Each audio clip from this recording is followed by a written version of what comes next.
Siapakah Dajjal? Dajjal ini lahir di Samirah dan dia diberi nama Samiri karena lahir di Samirah. Nah, kenapa disebut Samiri? Karena lahir di Samirah. Dia lahir 100 tahun sebelum Nabi Musa diutus. Dan Allah Subhanahu wa taala memberikan kelebihan kepadanya. Yang pertama, dia diberikan umur panjang. Ya, yang zul umru ila yamsah ila akhir zaman. Ya, dia ditangguhkan ajalnya sampai akhir zaman. Yang kedua, dia memiliki kecerdasan di atas akal jenius rata-rata umat manusia. Jadi sejenius apapun umat manusia yang normal, dia 60 tahun di atasnya. Sehingga penemuan-penemuannya, kecanggihan berpikirnya, kedewasaannya jauh di atas manusia. Rata-rata manusia normal. Yang ketiga, dia memiliki kemampuan sihir yang luar biasa. Apapun sihir yang selama ini kita saksikan, tidak ada yang mampu mengalahkan sihir dia. Sehingga saking luar biasa sihir yang dia miliki, seolah-olah orang mengenalnya selevel dengan Tuhan. Karena apapun yang semestinya menjadi perbuatan Tuhan, Dajjal bisa melakukannya. Nah, ini saking hebatnya sihir Dajjal. Nah, nasab kelahirannya adalah nasab yang aneh para Allah. Dia lahir dari termasuk Bani Israel. Bani Israel ini keturunan Nabi Yakub. Yakub itu gelarnya Israel. Keturunannya disebut Bani Israel. Dari Yehuda. Yehuda ini adalah anak laki-laki dari istri pertama Nabi Yakub alaihissalam. Nabi Yakub istrinya 4. Yang pertama bernama Ya'la. Dari Ya'la ini melahirkan 6 orang. Salah satunya bernama Yehuda dan Lewi. Lewi melahirkan Nabi Musa alaihissalam. Yehuda melahirkan bangsa yang kita kenal Yahudi. Salah satunya Yehuda ini melahirkan generasi yang pada akhirnya melahirkan Samiri. Ya. Kalau Rahil istri yang kedua, dan ini istri yang paling dicintai oleh Nabi Yakub, melahirkan 2 anak, Bunyamin dan Nabi Yusuf. Nabi Yusuf dan Bunyamin. Yang lainnya juga sama melahirkan 2 anak. Kahit dari Ya'la melahirkan 2 anak, Dam dan Naftali. Ya. Anak tertua dari Nabi Yakub dari istri pertama bernama Raubin. Nah, dari Yehuda inilah lahir Samiri. Nah, ayah dan ibunya, kakek dan nenek Samiri ini adalah para penyembah berhala. Karena Samirah saat itu terkenal penyembah berhala. Ayahnya ini lahir dari proses perzinahan adik dan kakak, incest. Adik dan kakak berzina, lahir ayahnya. Adik dan kakak berzina, lahir ibunya. Jadi ayah dan ibunya ini lahir dari proses yang haram. Dan ketika ibunya menstruasi, disetubuhi sama ayahnya. Jadi itu, peluangnya dari 2000 persetubuhan dalam keadaan menstruasi, 1 bisa jadi. Karena menurut penelitian medis juga, bahwa darah kotor tidak menghalangi terjadinya fertilisasi, tidak menghalangi terjadinya reproduksi manusia.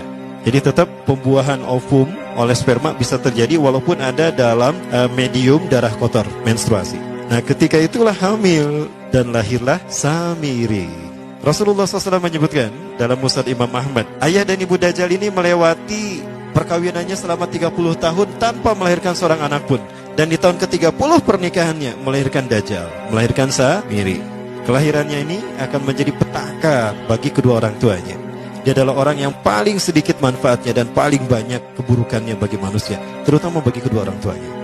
Bahkan ketika dia lahir, alam semesta menolak kelahirannya. Dordar gelap, hujan badai, petir, itu terjadi di malam di mana Samiri dilahirkan. Seolah-olah alam menolak kehadirannya.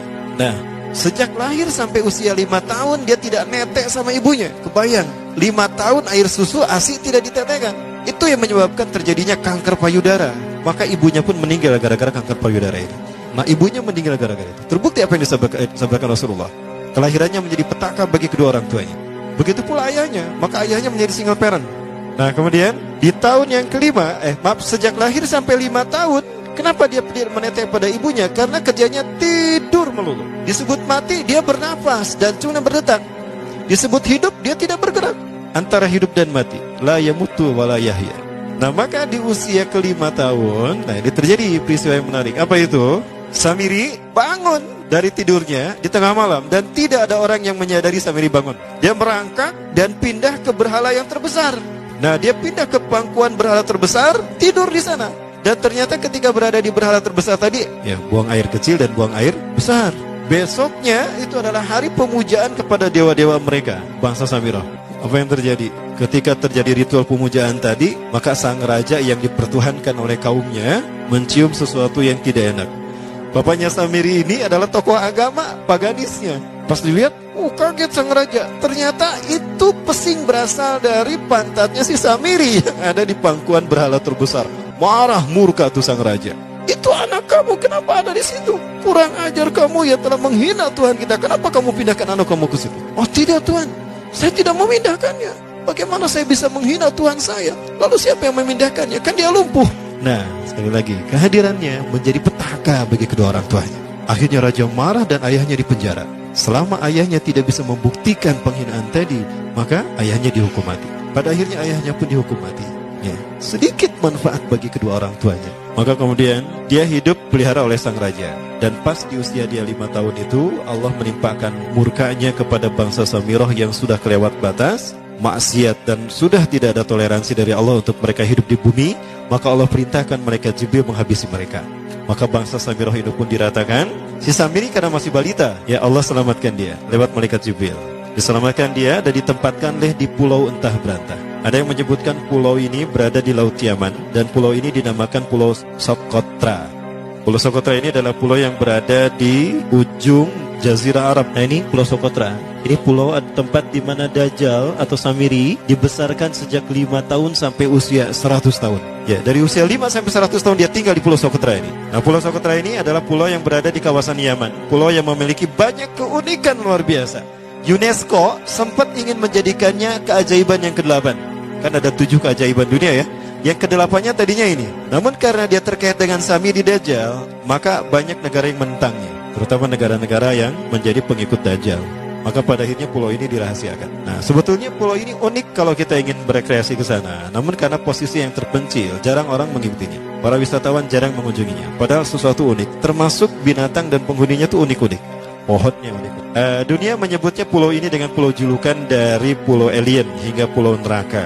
Ada juga yang menyebutkan The Jekyll Island. Pulau Jekyll Island itu bahasa barat, kalau bahasa kitanya Pulau Dajjal. Ya, sama dengan Pulau Sedir ya. Itu juga The Jekyll Island. Nah, Pulau Socotra kaya dengan flora dan fauna yang unik hingga saat ini belum ditemukan di tempat lain. Jadi tidak ada flora dan fauna yang ada di pulau ini yang ada di pulau lain di seluruh dunia.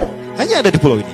Makanya di pulau inilah Allah ciptakan satu binatang yang unik juga, yang disebut dengan jasasa. Jasasa, binatang jasasa itu artinya mata-mata. Tajassa yatajassu tajassusan wa jasasatan, artinya pemata-mata, spy. Binatang ini bertumbuh besar, tahmatun kabirah tughatti jismaha asy-sya'r hatta la nastati an nafariqa ayna wajhu wa ayna dubur. Tubuhnya besar, dipenuhi dengan bulu, sehingga saking penuhnya bulu kita tidak bisa membedakan mana dubur, mana wajah. Yang menghadap itulah wajah. Baik, karena itu pulau ini pernah dilesarkan sebagai salah satu dari 7 keajaiban dunia yang baru ya. Nah baik, ini contohnya nih, saya perlihatkan keajaiban dan keunikan. Ini adalah padang pasir di Pulau Socotra.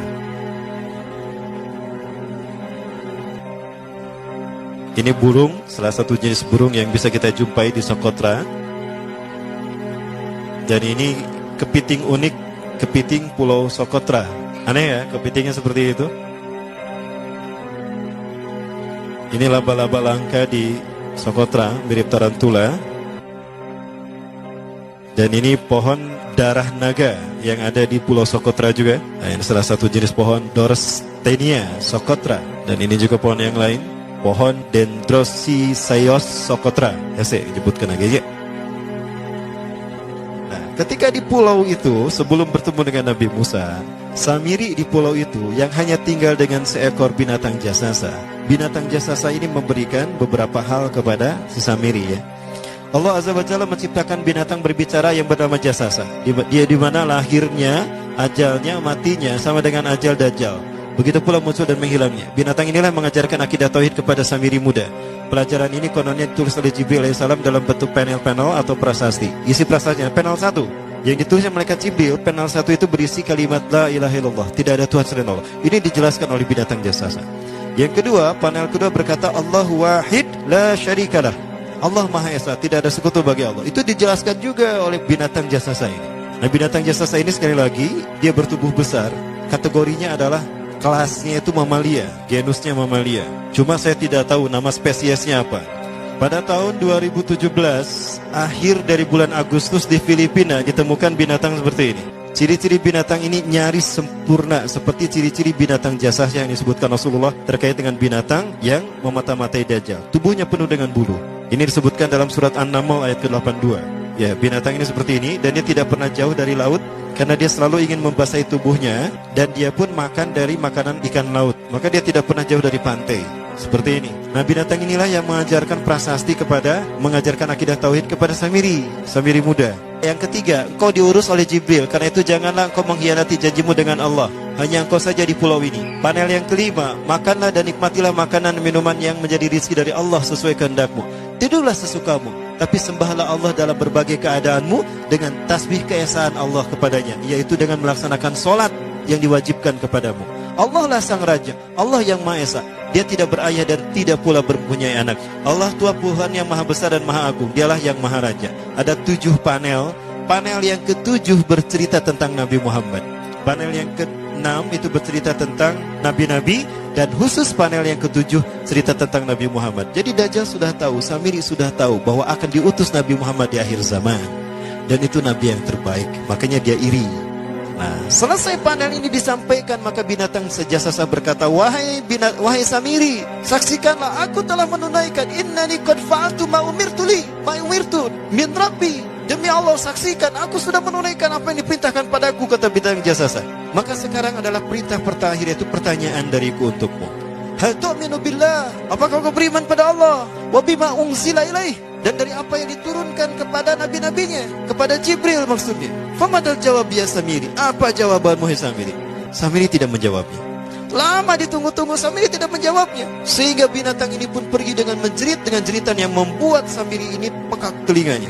2 kali lagi datang lagi kembali kepada Samiri dan berkata binatang jasasa, ya Samiri, famadal jawab? Hal tu'minu billah, in tu'minu billah fatakunu mu'minan ajaba imanika ila yaumil qiyamah.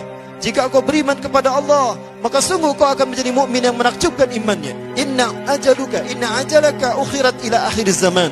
Sesungguhnya ajalmu ditangguhkan sampai akhir zaman.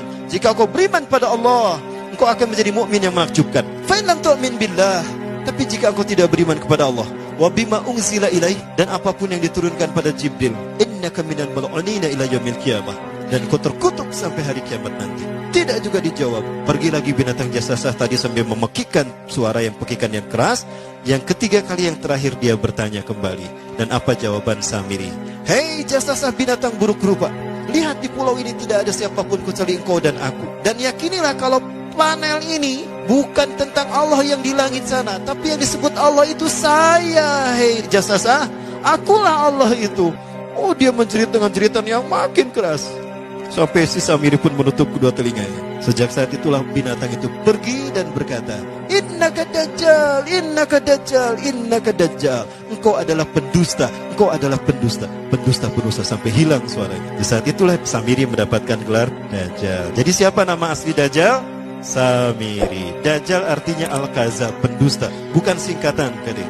Baik, nah sejak saat itulah Samiri keluar dari pulau itu dan dia sudah menyandang gelar Dajjal, pendusta, karena dia mengaku Tuhan.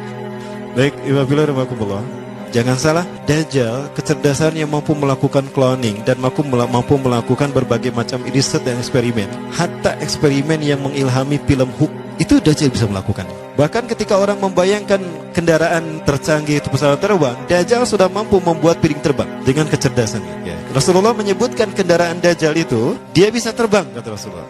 Dan kecepatan terbangnya 5 km per sekon. 1 detik 5 km. Hanya dengan berkedip-kedip dia berkeliling dunia. Ya. Kecepatan ini diambil dari hadis Rasulullah. Berapa kecepatannya Rasulullah ketika dia terbang di muka bumi? Ya, kendaraan yang dia gunakan itu kecepatan terbangnya seperti awan yang ditiup angin, kata Rasulullah. Dan awan rata-rata ditiup angin itu 5 km per sekon. Dan jarak dari satu telinga ke telinganya, artinya setengah diameter atau diameter kepalanya, keledai yang dia gunakan, Rasul menyebutnya keledai, itu arba'una zira, 40 hasta, 27 meter. Diameternya itu 27 meter. Keledai macam apa yang jarak dari satu telinga ke telinganya 27 meter? Kalau bukan piring terbang. Ini bisa 24 meter kan? 27 meter, bisa tidak? Bisa, dan kecepatannya pun sama. Dan pernah meninggalkan jejak Cop Circle di Yogyakarta. Nah, Cop Circle itu adalah jejak UFO yang menjadi isyarat instruksi bagi para pelaku konspirasi dunia. Siapa? Para kalangan Illuminati.